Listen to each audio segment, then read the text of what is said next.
Puji Tuhan, Bapak Ibu Saudara sekalian, salam bahagia, damai dan sejahtera lewat channel malam hari ini. Mari kita berdoa sebelum kita menerima firman Allah. Kembali kami bersyukur Tuhan buat anugerah dan kemurahan-Mu. Kami ada bukan karena kekuatan kami, tapi karena panggilan Tuhan. Kami percaya sesuatu akan terjadi dalam tiap-tiap pribadi kami. Semua kami serahkan dalam pimpinan Tuhan dari awal sampai kepada akhirnya dalam renungan malam di dalam nama Yesus Kristus kami berdoa dan bersyukur. Amin. Salam bahagia, damai sejahtera dalam Yesus Kristus. Malam hari ini kita akan menelaah tentang hati. Hati itu menentukan nasib kita. Dalam suratan Amsal pasal 4 ayat 23 mengatakan di sana, jagalah hatimu dengan segala kewaspadaan, karena dari situlah terpancar kehidupan.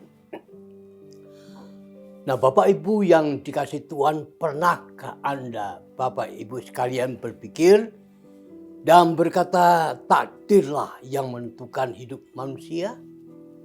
Mungkin pernah kita juga berpikir, tapi mungkin juga orang percaya tidak sejauh itu. Ungkapan firman Tuhan malam hari ini di atas menggambarkan apa yang ada di hati manusia. Itulah yang menentukan nasib manusia. Jika hatinya baik, pasti banyak yang senang. Jika hatinya jahat, maka jahat pula jalan hidupnya. Jika hatinya murah, maka mengalirlah kemurahan itu kepada setiap orang yang dijumpainya. Nah, Bapak Ibu yang dikasih Tuhan, orang yang memiliki hati murah itu banyak disenangi orang. Dalam menjaga hati, maka bukan saja perlu dan bersikap murah, tetapi juga kita harus berisi kerinduan. Mengapa? Karena hati yang sombong itu mendapatkan manusia pada posisi bermusuhan dengan Allah. Alkitab mengatakan Yakobus pasal 4 ayat 6. Tetapi kasih karunia yang dianugerahkannya kepada kita lebih besar daripada itu. Karena itu ia berkata, Allah menentang orang yang congkak tetapi mengasihi orang yang rendah hati. Kita akan berpikir, jika Allah melawan kita, hilanglah berkat-berkat yang diperlukan oleh tubuh, jiwa, dan roh. Karena itu Bapak Ibu sekalian, kita harus menjaga hati. Mati hidup kita ditentukan oleh sikap hati. Hati yang rendah itu digambarkan oleh Yesus dengan kata miskin di hadapan Allah. Firman Tuhan mengatakan Matius 5 ayat 3. Berbahagialah orang yang miskin di hadapan Allah, karena mereka yang ampunnya kerajaan surga. Miskin di hadapan Allah dikaitkan dengan watak dan karakter seseorang. Jadi dalam hal menjaga hati juga berarti merelakan hati dipenuhi dengan kesucian dan kekulusan. Berbahagialah orang yang suci hatinya, karena mereka akan melihat Allah. Matius pasal 5 ayat 8. Karena itu Bapak Ibu yang dikasih Tuhan, kita harus meningkatkan kemampuan diri untuk mendapatkan dukungan sesama. Kemampuan dalam diri manusia diungkapkan oleh George W. Fortis dalam bukunya Improving Personal Effectiveness sebagai berikut. Pribadi yang sopan, menyesuaikan diri, bijaksana, dapat dipercaya, pandai bergaulan, penuh keyakinan, objektif, inisiatif dalam disiplin yang tinggi. Itu ungkapan yang dikatakannya. Orang yang lemah lembut itu menyadari juga bahwa tanpa bantuan Tuhan sesuatu usaha manusia itu akan sia-sia. Ada nyanyian Siara Salomo Misalnya dalam Mazmur 127 ayat 1. Nanya Siara Salomo, jikalau bukan Tuhan yang membangun rumah, maka sia-sialah usaha orang membangunnya. Jikalau bukan Tuhan yang mengawal kota, sia-sialah pengawal berjaga-jaga.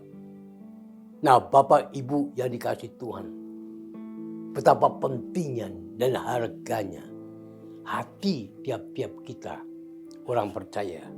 Dan kalau itu kita bisa menjaga, kita bisa memelihara, maka pasti tidak boleh tidak. Itu yang paling disenangi oleh Tuhan. Karena hati itu pusat segala-galanya. Untuk kehidupan. Bukan saja hidup dalam dunia ini secara jasmani. Tapi yang paling penting yang perlu dicatat seumur hidup kita. Hati itu juga menentukan tentang akhirat. Surga dan neraka. Tetapi malah hari ini akan menjamah hati kita masing-masing. Karena hati juga menentukan nasib kita. Kiranya malam hari ini berita yang indah ini akan catatan rohani kita ini. Setiap waktu, setiap saat, hati yang ada dalam tubuh kita ini. Walaupun tidak bisa dilihat mata jasmani. Tapi hati mempunyai fungsi yang sangat kuat. Dunia dan akhirat. Kiranya Tuhan memberkati dan memberikan satu pandangan yang positif tentang hati dalam hidup sehari-hari. Tuhan memberkati. Bapa yang baik, terima kasih buat firman yang indah. Yang mengingatkan tiap-tiap pribadi kita yang orang percaya. Harus memelihara hati. Karena hati itulah pusat. Baik untuk dunia ini maupun akhirat. Jadi kami selalu menjaga, merawat, memelihara. Supaya hati ini tetap indah di mata Tuhan. Dan juga tetap indah dalam kehidupan kami sehari-hari. Karena hati menentukan nasib kehidupan kami. Hamba-Mu berhenti. Tapi Roh Kudus yang hadir dan firman yang penuh kuasa akan membangun setiap pribadi kami. Supaya kami mengerti firman dan melakukannya. Berkati umat yang telah hadir dengan segala persoalannya, terutama dalam keimanannya. Bangkitkan, bangunkan, semangatkan. Supaya tetap menjaga hatinya untuk hormat kemuliaan Tuhan. Di dalam nama Yesus Kristus, kami mohon berkat-Mu hari ini dan sudah diberkatinya. Kami berdoa. Semua yang percaya sama-sama katakan amin.